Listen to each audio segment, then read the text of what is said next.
سلطان غم، چشم و چراغم مادر، تنها گلزار باغم مادر، بعد از خدا تنها امیدم مادر، من با دعایت رو سفیدم مادر، مادر پرستار دلم، ای روشنی بخش و چراغ منزلم، مادر پرستار دلم، ای روشنی بخش و چراغ منزلم.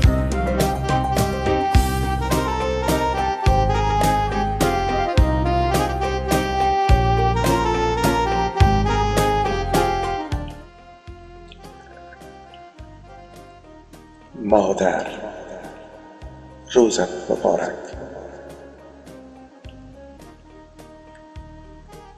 مادر ای والاترین رویای عشق، مادر ای والاترین رویای عشق، مادر ای دلواپس فردای عشق، مادر ای غمخوار بی همتای من، اولین و آخرین معنای عشق، زندگی بی تو سراسر محنت است، زیر پای توست تنها جای عشق،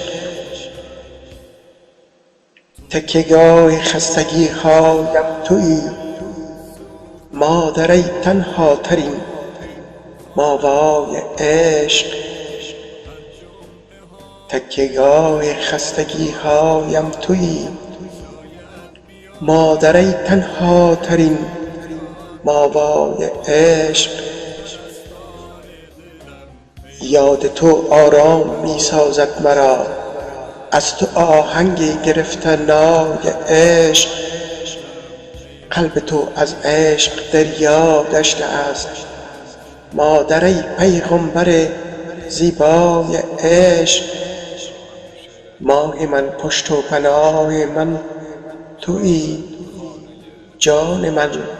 ای گوهر یکتای عشق، دوستت دارم تو را دیوانه وار، از تو احیا شد چنین دنیای عشق، ای انیس لحظه های بی کسی، ای انیس لحظه های بی کسی، در دلم برپا شده غوغای عشق، تشنه آغوش گرم تو منم، من که مجنونم تویی لیلای عشق. چراغ منزلم، مادر پرستار دلم، ای روشنی بخش و چراغ منزلم، سلطان غم، چشم و چراغم مادر، تنها گلزار باغم مادر، بعد از خدا